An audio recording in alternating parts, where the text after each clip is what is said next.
संतोषी माता की व्रत कथा। एक बुढ़िया थी जिसके 7 बेटे थे। उनमें से 6 कमाते थे और एक न कमाने वाला था।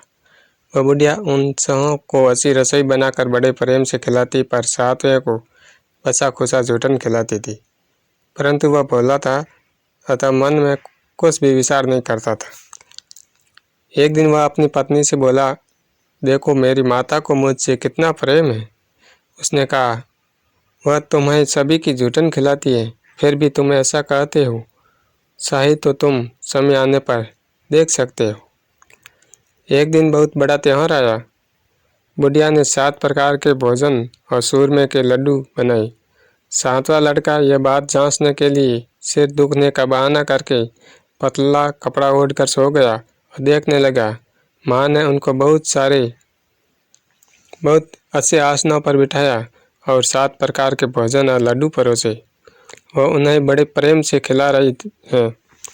जब वे 7 उठ गए तो माँ ने उनकी थालियों से जूठन इकट्ठी की और उनसे एक लड्डू बनाया। फिर वह 7वें लड़के से बोली, अरे रोटी खा ले। वह बोला, माँ मैं भोजन नहीं करूँगा, मैं तो परदेश जा रहा हूँ।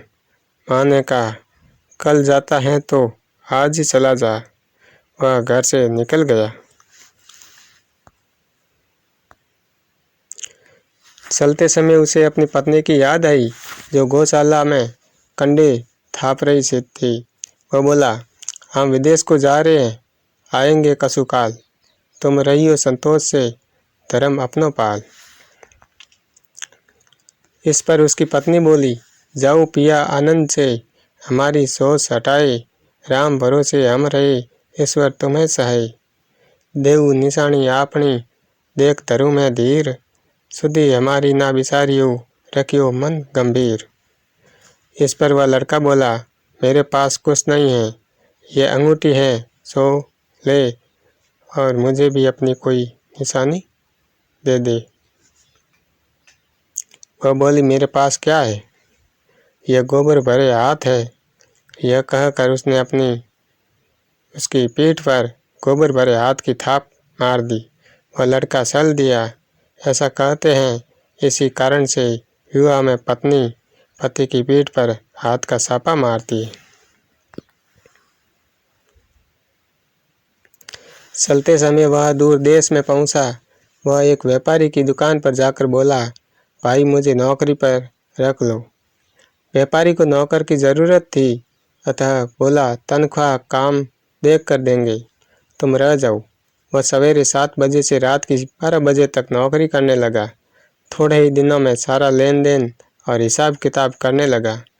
सेठ के 7-8 नौकर शक्कर खाने लगे। सेठ ने उसे 2-3 महीने में आधे मुनाफे का हिस्सेदार बना दिया। 12 वर्ष में वह नामी सेठ बन गया और उसका मालिक उसके भरोसे काम छोड़कर कहीं बाहर चला गया। उधर उसकी औरत को सास और जिठानियाँ बड़ा कष्ट देने लगी। वे उसे लकड़ी लेने जंगल में भेजती, भूसे की रोटी देती, फूटे नारियल में पानी देती। वह बड़े कष्ट से जीवन बिताती थी। एक दिन जब वह लकड़ी लेने जा रही थी तो रास्ते में उसने कई औरतों को व्रत करते देखा। वह पूछने लगी, बहनों यह किसका व्रत है, कैसे करते हैं और इससे क्या फल मिलता है? तो एक स्त्री बोली, ये संतोषी माता का व्रत है, इसके करने से मनोवांछित फल मिलता है। इससे गरीबी, मन की चिंताएं, राज के मुकदमे, कलह, रोग नष्ट होते हैं और संतान, सुख, धन, प्रसन्नता, शांति, मन पसंद वर मिले व बाहर गए हुए पति के दर्शन होते हैं। उसने उसे व्रत करने की विधि बता दी। उसने रास्ते में सारी लकड़ियां बेच दी, वह गुड़ और सना ले लिया। उसने व्रत करने की तैयारी की। उसने सामने एक मंदिर देखा तो पूछने लगी, यह मंदिर किसका है?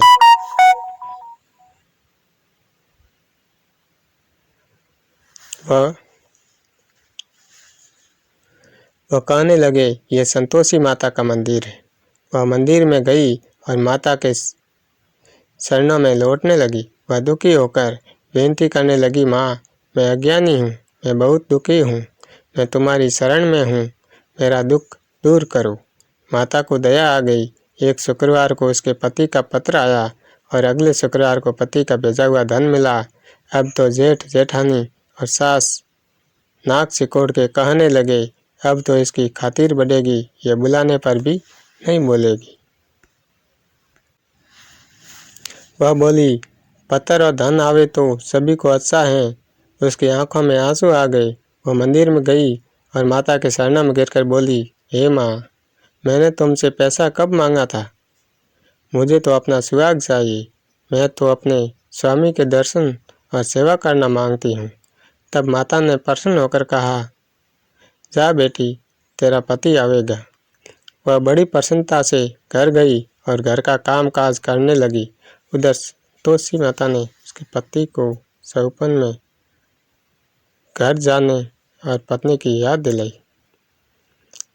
उसने कहा, माँ, मैं कैसे जाऊँ? परदेश की बात है, लेन देन का कोई हिसाब नहीं है। माँ ने कहा, मेरी बात मान, सवेरे नहा धोकर मेरा नाम लेकर घी का दीपक जलाकर दंडवत करके दुकान पर बैठना। देखते देखते सारा लेन देन साफ हो जाएगा, धन का ढेर लग जाएगा।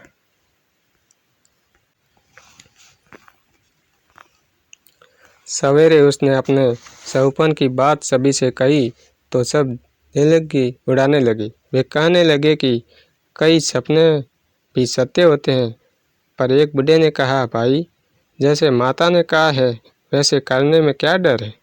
उसने नहा धोकर माता को दंडवत करके घी का दीपक जलाया और दुकान पर जाकर बैठ गया। थोड़ी देर में सारा लेन देन साफ हो गया, सारा माल बिक गया और धन का ढेर लग गया। वह प्रसन्न हुआ और घर के लिए गहने और सामान वगैरह खरीदने लगा। वह जल्दी ही घर को रवाना हो गया। उधर बेचारी उसकी पत्नी रोज लकड़ियाँ लेने जाती और रोज संतोषी माता की सेवा करती। उसने माता से पूछा, हे माँ, यह धूल कैसी उड़ रही है? माता ने कहा, तेरा पति आ रहा है, तू लकड़ियों के 3 बोझ बना ले। एक नदी के किनारे रख, एक यहाँ रख और तीसरा अपने सिर पर रख ले। तेरे पति के दिल में उस लकड़ी के गट्ठे को देखकर मोह पैदा होगा। जब वह यहाँ रुक कर नाश्ता पानी करके घर जाएगा, तब तू लकड़ियाँ उठाकर घर जाना और शौक के बीच में गट्ठर डालकर जोर जोर से 3 आवाज़ें लगाना, सासू जी, लकड़ियों का गट्ठा लो, भूसे की रोटी दो और नारियल के खोपड़े में पानी दो। आज मेहमान कौन आया है? इसने माँ के शरण छुए और उसके कहे अनुसार सारा कार्य किया। वह तीसरा गट्ठर लेकर घर गई और शौक में डालकर कहने लगी, सासू जी, लकड़ियों का गट्ठर लो, भूसे की रोटी दो, नारियल के खोपड़े में पानी दो। आज मेहमान कौन आया है? यह सुनकर सास बाहर आकर कपट भरे वचनों से उसके दिए हुए कष्टों को भुलाने के लिए कहने लगी, बेटी, तेरा पति आया है, आ, मीठा भात और भोजन कर और गहने कपड़े पहन। अपनी माँ के ऐसे वचन सुनकर उसका पति बाहर आया और अपनी पत्नी के हाथ में अंगूठी देखकर व्याकुल हो उठा। उसने पूछा, यह कौन है? माँ ने कहा, यह तेरी बहू है। आज 12 वर्ष हो गए, यह दिन भर घूमती फिरती है, काम काज करती नहीं है, तुझे देखकर नखरे करती है। वह बोला, ठीक है, मैंने तुझे और इसे देख लिया है, अब मुझे दूसरे घर की चाबी दे दो, मैं उसमें रहूँगा। माँ ने कहा, ठीक है, जैसी तेरी मर्जी। और उसने चाबियों का गुस्सा पटक दिया। उसने अपना सामान तीसरी मंजिल के ऊपर के कमरे में रख दिया। एक ही दिन में वे राजा के समान ठाट बाट वाले बन गए। इतने में अगला शुक्रवार आया। बहू ने अपनी पति से कहा, मुझे संतोषी माता के व्रत का उद्यापन करना है। वह बोला, बहुत अच्छा, खुशी से कर ले। जल्दी ही उद्यापन की तैयारी करने लगी। उसने जेठ के लड़कों को झीमने के लिए कहा। उन्होंने मान लिया। पीछे से जेठानियों ने अपने बच्चों को सिखा दिया, तुम खटाई मांगना जिससे उसका उद्यापन पूरा न हो। लड़कों ने झीम कर खटाई मांगी। बहू कहने लगी, भाई खटाई किसी को नहीं दी जाएगी, यह तो संतोषी माता का प्रसाद है। लड़के खड़े हो गए और बोले, पैसा लाओ। वह बोली, कुछ न समझ सकी उनका क्या भेद है।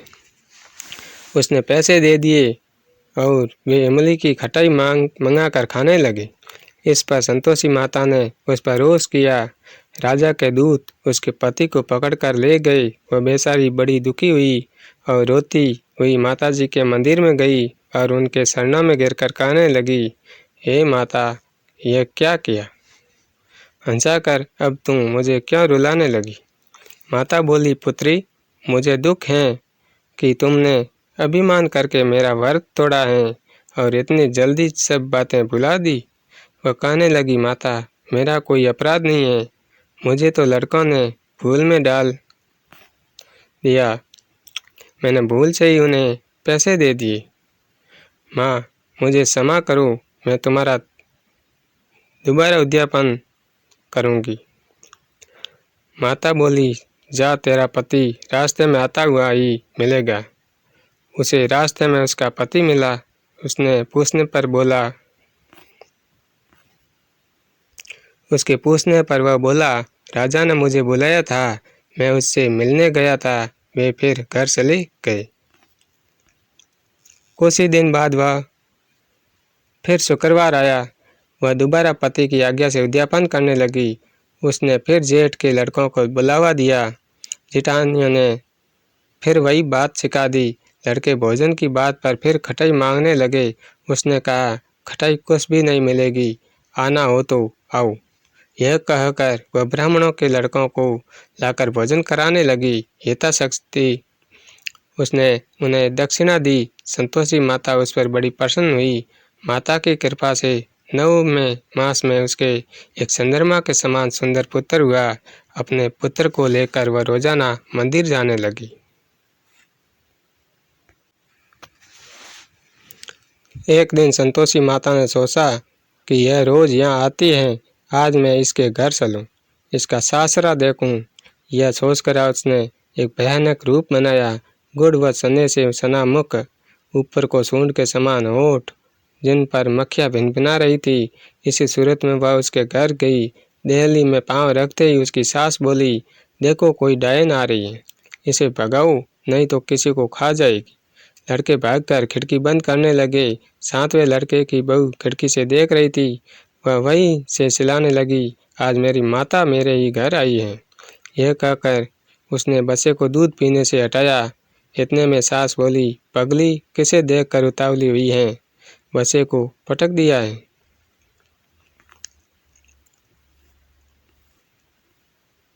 इतने में संतोषी माता के प्रताप से वहाँ लड़के ही लड़के नजर आने लगे। बहू बोली, सासू जी, मैं जिसका व्रत करती हूँ, यह वो ही संतोषी माता हैं। यह कहकर उसने सारी खिड़कियाँ खोल दी। सब ने संतोषी माता के शरण पकड़ लिए और विनती कर कहने लगे, हे माता, हम मूर्ख हैं, अज्ञानी हैं, पापिनी हैं। तुम्हारे व्रत की विधि हम नहीं जानती। तुम्हारा व्रत भंग कर हमने बहुत बड़ा अपराध किया है। हे जगत माता, आप हमारा अपराध क्षमा करो।